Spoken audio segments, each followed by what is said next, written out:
Bharatiya Janata party के नवीन राष्ट्रीय अध्यक्ष सम्मानीय नितिन नवीन जी को राष्ट्रीय अध्यक्ष बनने पर कार्यकर्ताओं ने जिस जोश खरोश के अंदर उनका स्वागत और अभिनंदन करने का कार्यक्रम आज टोंक के इस घंटाघर चौक पे करा है।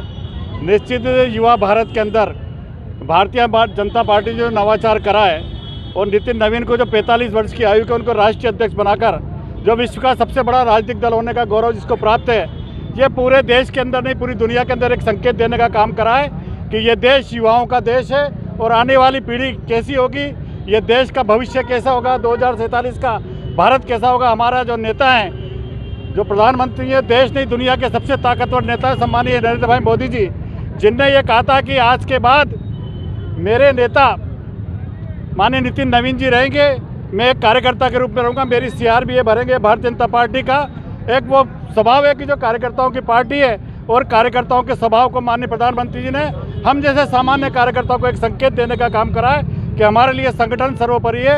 ये बात आज कल गर्व भी था कि माननीय प्रधानमंत्री जी के शब्दों से पूरा देश का कार्यकर्ता बहुत अभिभूत था। 45 साल पुरानी पार्टी और 45 साल का राष्ट्रीय अध्यक्ष कैसे देखते? भारतीय जनता पार्टी ने हमेशा ये तय कर रखा है कि ये कार्यकर्ताओं की पार्टी है। एक तरफ इस देश के अंदर परिवारवाद की पार्टी है और एक तरफ इस वक्त इस देश के अंदर कार्यकर्ताओं की पार्टी जो राष्ट्रवाद को लेकर इस देश को कैसे आगे बढ़ाया जा सकता है इस कल्पना को लेकर काम करने वाली पार्टी है।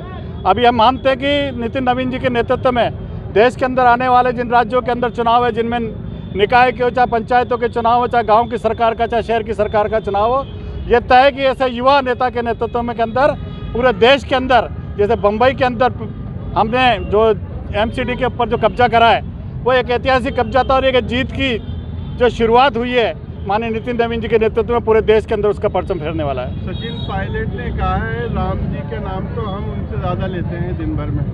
देखो साहब, भ्रम खिलाने वाली बात है। देखो कांग्रेस की कथनी और करनी में कोई फ़र्क है।